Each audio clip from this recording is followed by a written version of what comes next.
Friends எல்லாருக்கும் வணக்கங்க. இன்னைக்கு பார்த்தீங்கன்னா நம்ம சேனலில் ரொம்ப ஒரு முக்கியமான வீடியோ பார்க்க போகிறோம். நம்ம சேனலில் பார்த்தீங்க அப்படின்னா ப்ரெக்னன்சிக்கு ட்ரை பண்ணுறவங்க, ப்ரெக்னென்ட் ஆனவங்க, ஸோ உங்களுக்கு ஏற்படக்கூடிய டவுட்ஸ் இதெல்லாம் பற்றி தான் நம்ம சேனலில் வீடியோ போட்டுட்ருக்கோம். ஸோ இன்னொரு முக்கியமான விஷயம் என்ன அப்படின்னா, நம்ம சேனலில் பார்த்தீங்கன்னா ஒவ்வொன்றுக்கும் தனித்தனியாக பிளேலிஸ்ட் கிரியேட் பண்ணி ஸோ எல்லா வீடியோஸும் மேக்ஸிமம் நான் ஆட் பண்ணியிருக்கேன். ஸோ வேணும் அப்படின்னு நினைக்கிறவங்க பிளேலிஸ்ட் போய் செக் பண்ணிக்கோங்க. இன்னைக்கு பார்த்தீங்கன்னா ஒரு டவுட்டுக்கான ரிப்ளை தான். ஸோ நிறைய பேருக்கு இது இருக்குமான்னு எனக்கு தெரியல, பட் 1-2 சிஸ்டர்ஸ் வந்து கேட்டீங்க. அதாவது என்னன்னா, இப்போ வந்து ஓவலேஷன் டைமை வந்து நம்ம கரெக்டாக கண்டுபிடிச்சி இன்டர் கோர்ஸில் இருக்கும்போது ஸ்பெர்ம் வந்து உள்ள போகிறத நம்மளால ஃபீல் பண்ண முடியுமா? அதை வந்து நீங்கள் சொன்ன எல்லா டிப்ஸையும் ஃபாலோ பண்ணியும் எங்களால் வந்து ஸ்பெர்ம் உள்ள போகிறத ஃபீல் பண்ண முடியல.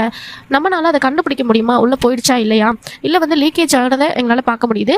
ஸோ உள்ளே போயிட்டா அப்படின்றத நாங்கள் எப்படி செக் பண்ணிக்க முடியும், அதை சொல்லுங்கள் சிஸ்டர். ஒரு கமெண்ட்டை வந்து நான் பார்த்தேன். ஸோ அதுக்கான ரிப்ளைவை தான் இந்த வீடியோ நம்ம இப்போ பார்க்க போகிறோம். வீடியோக்கு போகிறதுக்கு முன்னாடி நம்ம சேனலை நீங்கள் இன்னும் சப்ஸ்கிரைப் பண்ணல அப்படின்னா மறக்காம பண்ணிக்கோங்க. கூட இருக்கக்கூடிய பெல் ஐக்கனை கிளிக் பண்ணிக்கோங்க. உங்களுக்கு ஏதாச்சும் டவுட் இருந்தது அப்படின்னா கீழே வந்து கமெண்ட் பண்ணுங்க. ஃபர்ஸ்ட்லேயே நான் சொல்லிடுறேன், இப்போ வந்து நீங்கள் வந்து ப்ரெக்னன்சிக்கு ட்ரை பண்ணும்போது ஓவலேஷன் டைம்லையோ இல்லை நார்மலான டேஸ்லையோ வந்து நீங்கள் சேர்ந்து இருக்கும்போது கண்டிப்பாக ஸ்பெர்ம் வந்து உள்ள போகிறத உங்களால் ஃபீல் பண்ண முடியாது. இதுலேயும் வந்து ஒரு டவுட் வந்து உங்களுக்கு வரலாம். என்ன அப்படின்னா, இப்போ வந்து ஈவன் இன்டர் கோர்ஸில் இருக்கும்போது உங்களுக்கு ஒரு மாதிரி பிசுபிசுப்பான ஒரு திரவம் வந்து இருக்கிறத உங்களால் பார்க்க முடியும்.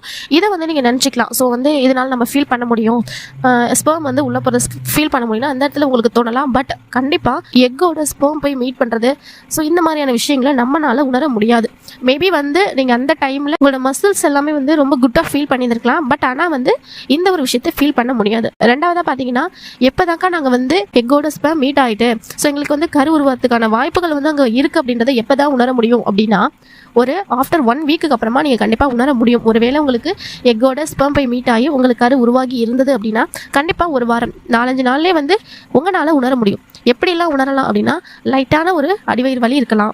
அதுக்கப்புறம் பார்த்தீங்கன்னா நிறைய பேருக்கு வந்து ஜஸ்ட்டில் ஏதாச்சும் மாற்றங்கள் வந்து இருக்கலாம், வலி இருக்கலாம். உங்கள் ஜஸ்ட்டில் பார்த்தீங்கன்னா ஒரு மாதிரியான பெயின் வந்து இருந்துகிட்டே இருக்க மாதிரி இருக்கும், ரொம்ப வெயிட்டாக இருக்க மாதிரி ஃபீல் பண்ணுவீங்க. இந்த மாதிரிலாம் இருந்தது அப்படின்னா ஸோ அது எக்கு வந்து ஸ்பெர்மோட மீட் ஆகிருக்கு அப்படின்னு நம்ம வந்து வச்சுக்கலாம். இன்னும் சிலருக்கு பார்த்தீங்கன்னா ப்ரெக்னன்சி இருக்கக்கூடிய அந்த சிம்டம் கூட இருக்கலாம். அதாவது வாமிட்டிங் இல்லாமல் ஒரு மாதிரி குமட்டல் இருந்துகிட்டே இருக்கலாம். வாமிட் வர மாதிரி இருக்கும், ஆனால் வாமிட் வராது.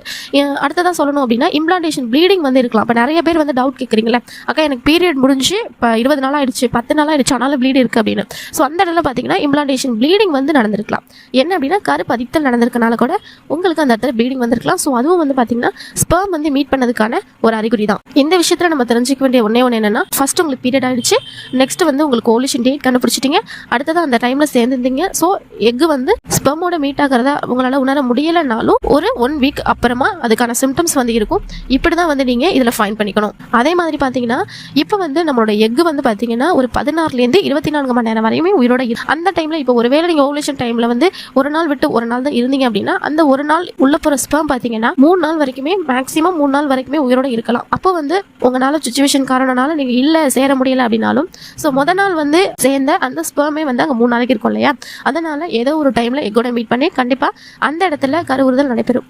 இதனால வந்து யாரும் வரி பண்ணிக்காதீங்க. இது ஒரு டவுட் வந்து நிறைய பேர் கேட்டுட்டு இருக்கீங்க.